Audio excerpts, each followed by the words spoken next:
So I can move my whole 3D printing station with ease anywhere I want. Maybe into another room, maybe other way. And it's quite stable as well. I've actually moved it a little bit while printing as well. Hey guys, underwhelming tutorials.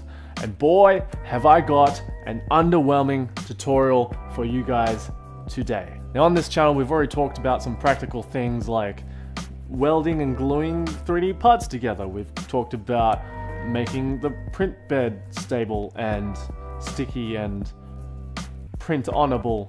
But today we're going to talk about something really basic, really simple, and it is going to be about the print station area.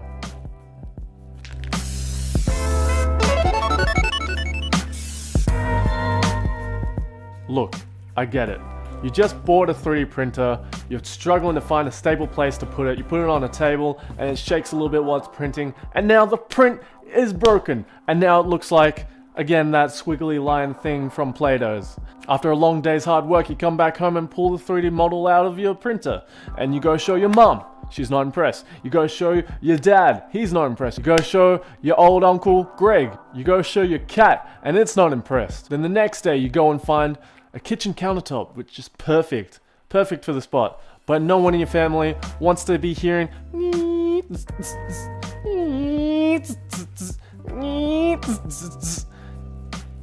for 7 hours a day, every day for the rest of their lives, you know? So what do you go out and do? Let me be your guide to this solution. Let me be your savior. Let me be the Jake the dog to your Finn the human. Allow me to be the Bender the bending robot unit to your Fry the human. So this is my 3D printer as you've seen in other videos.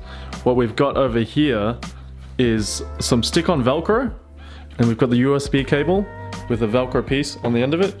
Just gotta stick it on it properly so it doesn't slide down like that again. And that just goes here so I don't have to be looking for it later. Got some spray paint on my hands, not that you care about that. I've got extra Velcro here in case I come up with more ideas. Obviously that's the spool holder. We've got 3D printed because why not, you know? And then you tape it down so then I don't have to have hooks everywhere. We've got the actual 3D printer itself. We've got, you know, the cleaners, nozzle cleaners stuck on here with double sided, well, tape folded in half. We have the actual printer, which needs a clean on the inside because I am quite lazy, and when I peel stuff off, normally I just leave it in there, which is probably not advisable. Don't do that. We've got the tape in there. This tape particularly has lasted over 20 prints so far. We've got the most important part here. It is a tool shop sort of cabinet on wheels. So I can actually move it around and everything. So let's say I want to start the print and we're using that room, we'll probably wheel it somewhere else. It's got a plugged in power cable here. Let me just unplug it. Let me show you an example. Just leave this here. This little space here is really good for if you know, I leave my keys and stuff there because I always lose my keys. It's a good spot. And over here we've got all the tools involved with the 3D printing, so I don't have to look for them. We've got the power tools involved, we've got the welding thing there, some batteries, empty drawer. Then we've got the actual spools, which fits in the bottom cabinet, which is really good. So I picked this one up for this cabinet for $100. You probably find them cheap online, but this one's quite a heavy duty one. And here's the thing about this.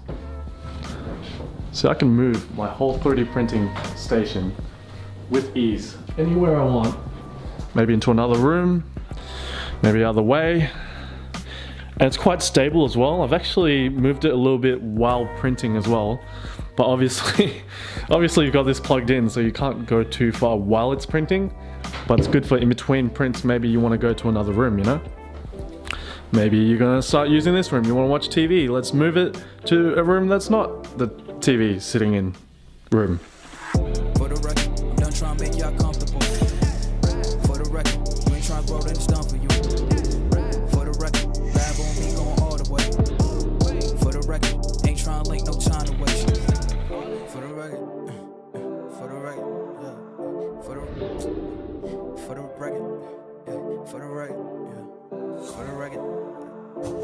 And that's it for today, guys. It was a short one, so if this has helped you or maybe gave you ideas or a brainstorm, even just one of you, that's all I set out to accomplish. Let's all be real here. The only viewers is gonna be me refreshing the page to see if there's any more viewers, and that new extra view is just gonna be me. So from me to myself, or maybe someone who accidentally stumbled across this video, if you like the video, if you want to see more of this series, then click the like button, lick the subscribe button, lick the subscribe button. Why not? Let's do it. Let's start a new revolution. So I hope you feel like your time was well spent. And as always, I make the mistakes so you don't have to. Pieces. Just in case you guys were wondering, that's not a person. That's a mannequin with a Spider-Man costume on it. Pretty much a life-size figurine at this point. And you've got life-size Rocket standing on a crate because he has height issues. And then you've got my cat villaining out watching me video record the video. So, you know, that's it. Peace!